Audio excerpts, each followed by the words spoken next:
Sir ఇప్పుడు మీరు sports person అయి ఉండి స్పోర్ట్స్ లో అంటే మంచి జాబ్స్ అంటే ప్రొఫెసర్ గా కూడా చేశారు, అన్ని వదిలేసి పాలిటిక్స్ లోకి వచ్చేసి అదే ఎందుకు నేను ఈ తప్పు చేశాను, పాలిటిక్స్ లోకి ఎందుకు వచ్చానన్న ఫీలింగ్ ఎప్పుడైనా అయిందా? నేను స్టూడెంట్ ఉన్నప్పుడు, స్టాఫ్ మెంబర్ ఉన్నప్పుడు నాకు ఇది ఏం రాలేదు. కాలేజీలో ఉన్నప్పుడు ఆ ప్రిన్సిపల్ శ్రీనివాస్, నువ్వు ఈ స్పోర్ట్ చూసుకో, ఈ ఐటమ్ చూసుకో, ఈ టీంతో తిరుపతి పో, బాపట్ల అని చెప్పేది తప్ప అవునపోయేది. నేను కూడా ఎందుకో పిల్లలతో పోతే ఎంజాయ్ చేసేది, వాళ్ళతో కూడా నేను కొంచెం ఫ్రీగానే ఉండేది.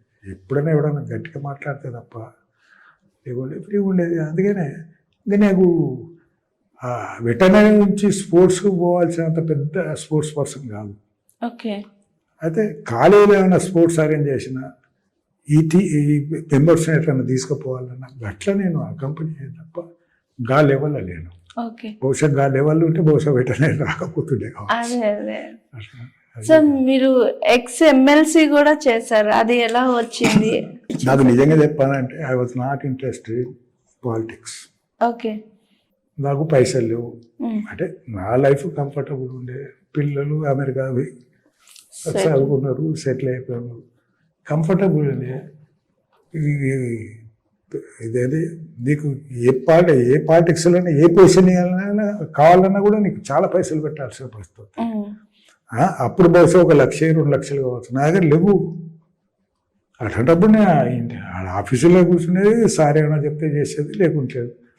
అది 2001 నుంచి 2014 వరకు నేను ఏం అడగలేదు, 1 పైసా కూడా తీసుకోలేదు. ఎందుకంటే నాకు శాలరీ వస్తుండే కదా, ప్రొఫెసర్ శాలరీ అంటే మంచి అమౌంట్. గవర్నమెంట్ వచ్చింది, గవర్నమెంట్ వచ్చినాక సారు సంతకాలు పెట్టేది, బీఫామ్లు ఇస్తూ ఉండేది. నేను ఏం అడగలేదు, ఎందుకంటే దానికి కావాల్సిన కొన్ని లక్షలు కావాలి, ఇప్పుడైతే కొన్ని కోట్లు కావాలి. ఇప్పుడు రిటైర్డ్ ప్రొఫెసర్ 2 రోజుల బట్టి పబ్లిక్లో తిరిగినండి, నాతో కాందిపోయి అడుగుడు ఎందుకు? గట్టి పైసలు ఇవ్వాలంటే గెలుతామో లేదో కూడా తెలియదు, కొత్తగా వచ్చిన పార్టీ. అందుకనే రోజు టైంకి పోయి సారే మడి కూర్చునేది వచ్చేది. 2014 జూన్లో గవర్నమెంట్ ఫామ్ అయింది. 2015లో వచ్చిండు. నాకు ఇవ్వాలనే ఉద్దేశంతో వచ్చినట్టున్నది. చిన్న రావే అని, నువ్వు డే 1 నుంచి పనిచేస్తున్నావు, నీకు ఏదైనా ఇవ్వాలని అనగానే నీకు ఎందుకైనా మంచిదని ఆయన అనకముందే, సార్ సంతోషం, గవర్నమెంట్ రాగానే నాకు ఏదో పొజిషన్ ఇస్తామని అనుకున్నారు. మీరు ఏమనుకోకుంటే నాకు ఎమ్మెల్సీ ఇవ్వండి, నాకు కార్పొరేషన్స్ వద్దు, ఎందుకంటే 60-65 కార్పొరేషన్స్ ఉన్నాయి, కార్పొరేషన్ ఇట్లా ఇస్తాం. అది ఏమనుకోకు, శ్రీరామకోతులలో బుడకోతులు గిన్నేళ్ళు 1 పైసా తీసుకోకుండా పనిచేసి కార్పొరేషన్స్ ఎందుకు నాకు ఎమ్మెల్సీ ఇవ్వండి, ఇస్తే ఇప్పుడు ఇవ్వండి, వీలు లేకుంటే ఇంకో 4 ఏళ్ళైనా అవుతా కానీ నాకు కార్పొరేషన్ వద్దు, నాకు ఎమ్మెల్సీ కావాలా అన్న. ఏమనుకున్నాడు, వితిన్ 10 డేస్లో నాకు ఎమ్మెల్సీ గవర్నర్ కోటాలు ఇచ్చాను. గవర్నర్కు పంపిస్తారు కదా మా డేటా, గవర్నర్ కూడా మెచ్చుకున్నాడంట.